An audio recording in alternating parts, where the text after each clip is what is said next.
Bismillahirrahmanirrahim. Assalamualaikum warahmatullahi wabarakatuh. Halo sahabat mahasiswa, apa kabar nih hari ini? Semoga kita selalu senantiasa dalam keadaan sehat walafiat. Perkenalkan, nama saya Anistiawati dengan NIM 2202010078, Program Studi Pendidikan Agama Islam.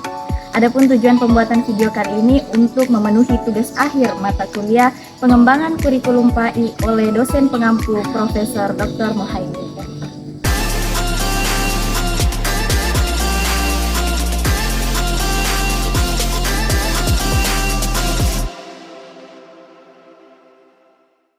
Nah, sahabat mahasiswa, sebagaimana yang kita ketahui bahwa pendidikan adalah usaha sadar dan terencana untuk mewujudkan suasana belajar dan proses pembelajaran peserta didik yang secara aktif mengembangkan potensi dirinya untuk memiliki kekuatan spiritual keagamaan, pengendalian diri, kepribadian, kecerdasan, akhlak mulia, serta keterampilan yang diperlukan dirinya dan masyarakat.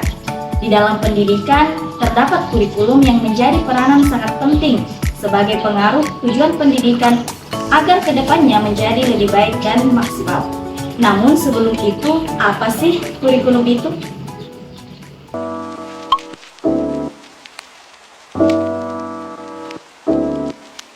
Kurikulum merupakan rancangan atau panduan dalam melaksanakan pembelajaran dan program pendidikan yang diberikan oleh lembaga pendidikan yang berisi rancangan pelajaran yang akan diberikan kepada peserta didik dalam satu periode jenjang pendidikan.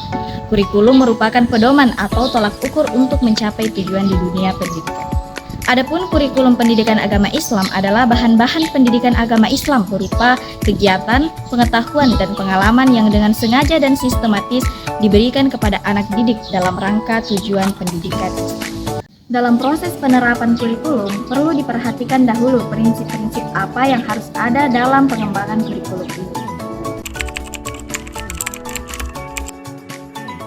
Yang pertama, ada prinsip relevansi. Kurikulum yang dirumuskan haruslah relevan atau sesuai dengan karakteristik, kebutuhan, dan perkembangan masyarakat. Yang kedua, ada prinsip efektivitas. Efektivitas diartikan sebagai keadaan yang menunjukkan tingkat keberhasilan atau pencapaian suatu tujuan yang akan dicapai. Kurikulum digunakan sebagai pedoman atau acuan dalam pelaksanaan pendidikan sehingga dapat mencapai tujuan yang diinginkan. Yang ketiga, ada prinsip efisiensi.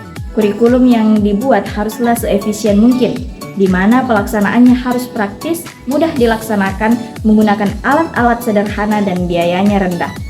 Prinsip keempat ada kontinuitas. Dikarenakan proses belajar berlangsung secara berlanjut, maka pengalaman belajar dalam kurikulum juga harus memiliki sifat berkelanjutan. Yang kelima, prinsip fleksibilitas. Di dalam pelaksanaannya, kurikulum harus bisa menyesuaikan dengan kondisi yang ada, seperti karakteristik sekolah atau latar belakang siswa. Agar kurikulum yang dikembangkan dapat mencapai tujuan yang diharapkan, diperlukan adanya pihak-pihak yang berkepentingan. Salah satunya adalah guru. Adapun peran guru dalam pengembangan kurikulum, yang pertama sebagai implementers. Maksudnya adalah guru berperan dalam menjalankan kurikulum yang sudah ada dan melaksanakan perannya sebagai guru.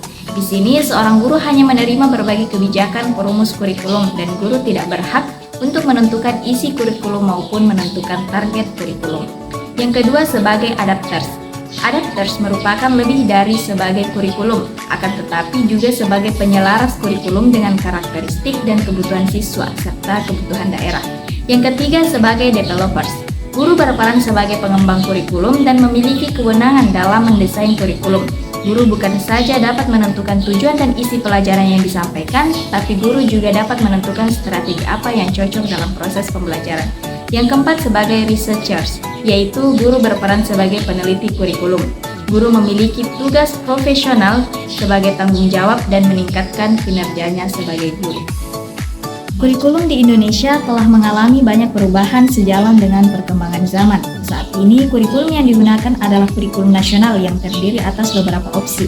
Yang pertama ada kurikulum 2013 atau K13. Kurikulum ini masih digunakan beberapa satuan pendidikan, terutama yang belum siap untuk mengimplementasikan kurikulum merdeka. Yang kedua ada kurikulum merdeka. Kurikulum ini diperkenalkan pada tahun 2022. Kurikulum ini memberikan keleluasan bagi pendidik untuk menerapkan pembelajaran yang lebih mendalam dan fokus pada penguatan karakter.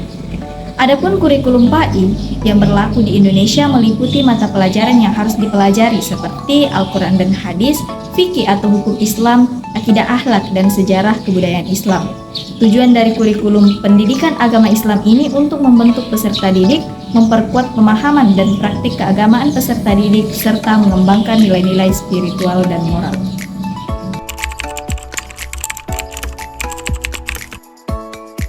Pendekatan dalam desain pembelajaran yang efektif berdasarkan teori dan penelitian terkini adalah berbasis riset. Desain pembelajaran berbasis riset mengintegrasikan teori situasi didaktis, lintasan belajar, dan analisis materi pembelajaran untuk mengembangkan pengetahuan dan kemampuan siswa. Guru dapat menggunakan desain ini dengan memperhatikan karakter siswa, hambatan belajar, dan tujuan pembelajaran yang spesifik. Dengan demikian, desain pembelajaran berbasis riset dapat meningkatkan kualitas pembelajaran dan hasil belajar siswa.